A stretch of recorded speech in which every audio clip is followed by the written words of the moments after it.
Hi Maggie, this is a HDR tutorial for you. Here are your pictures that you sent me earlier of a beautiful sunset. Right, so with your pictures you can see that there is a bit of movement within the camera. However, that's not a problem with Photomatic's software. So I've just dragged those in and it's asked me what do you want to do with the dragged files. I want to merge to HDR processing, so I hit OK. And then we've got the three photos that we've just added, so I hit OK, and then I have align source images, crop align images, and match by matching features all ticked. So I can hit process. So basically it aligns the images due to with the features in the photo basically. Okay. So this is our initial picture in the tone mapping software, and as you can see it looks a bit dodgy, so what we need to look at are these options down the side. Now first of all, you've got these images down the bottom here which are presets, and as you click through them they give you different options down this side panel. Now the best thing to do, if you want a coloured photo, click on Enhancer Painterly, this one here, next to this Enhancer Grunge. So click that, and then we've got full options, and it's a good starting point for any photo that you're doing a colour HDR in. So the top one is strength, and that is strength of HDR. So if you turn that down, you'll get your original colours and tones basically. So I always have that on full. Colour saturation, now with sunsets I always have that on full because it pulls more colour through. Then you've got luminosity, I have on full, and this one I have on full as well. So all those are on full with a sunset. And then we've got white point, black point, and gamma. So white point will obviously lighten your picture, and black point will darken it. I do play around with these just to get the sort of shadows you get in the clouds, just to give it a bit of shape. And obviously dropping the gamma will make it darker, so let's just play with these. Then we have temperature, saturation of highlights, and saturation of shadows. Now obviously temperature will make it warmer or colder. I'm going to sort of leave that in the middle. Saturation of highlights will obviously pump in more colour in your highlights, but because I've already got this set to full saturation, it's not really going to do much unless you take it down. So there's not a problem with having that on full. And shadows are going to be these trees here, so what we want to do is drop that down. But as you saw, it affected the clouds, so we have to now adjust it back so we've got the clouds in colour.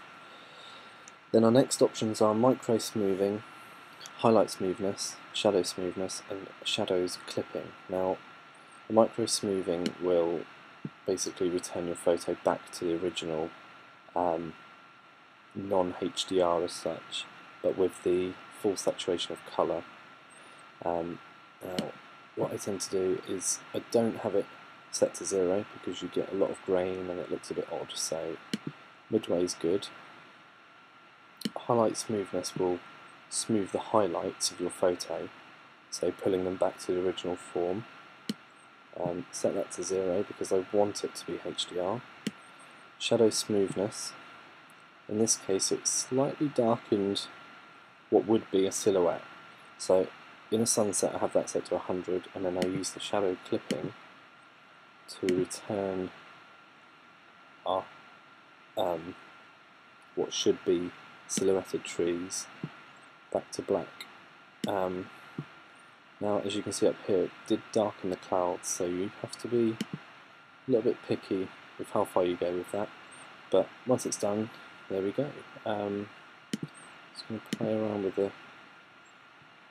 micro smoothing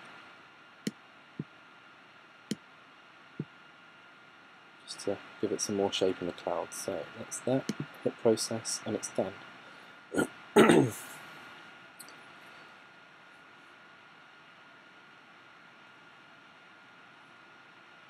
Okay, and there we have it. We've got our first HDR sunset.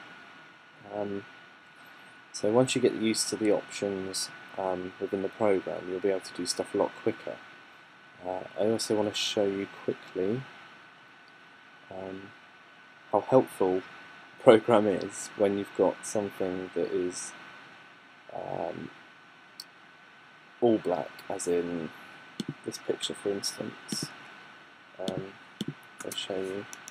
We've got some cloud that looked relatively nice when I took the picture. As you can see, there's a lot of black in the pictures. So I'll select my three, wrap them into the same program. It's just going to align my image for me. Okay, and as you can see, it's pulled the colour through the dark, and it allows you then to play around with it, do whatever you need to do to get your image right. Personally, I don't really like to do it this way because you know, I took the picture meaning for the foreground to be black, so I just literally play around with my options and make this black again.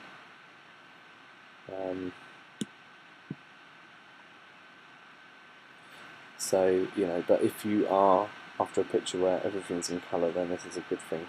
Anyway, I'm just going to cross that off and show you one other thing, which is to do with colour saturation. Take these. Right, so the pine cone's in colour, and then as we go through the pictures, you can see more detail in the background. Let's just click on these, drag them into the program.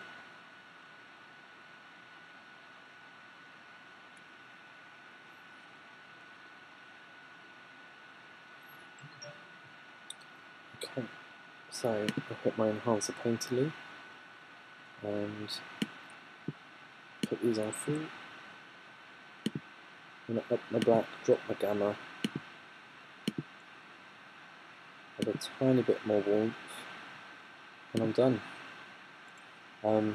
So once you've mastered it, you can be a lot quicker in processing HDR photography. And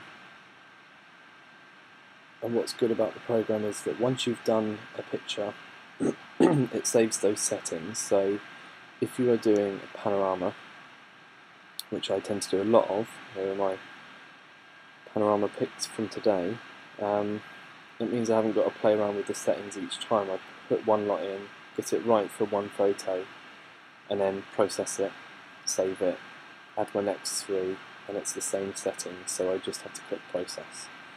And it just enables everything to be a bit quicker, and then obviously you can chuck it into Photoshop and stitch it together, and you're done. So I hope this has helped. If it hasn't, then please let me know, and I'll revise whatever you need me to look over, and we'll go from there. So anyway, thanks a lot, and hope it's helped.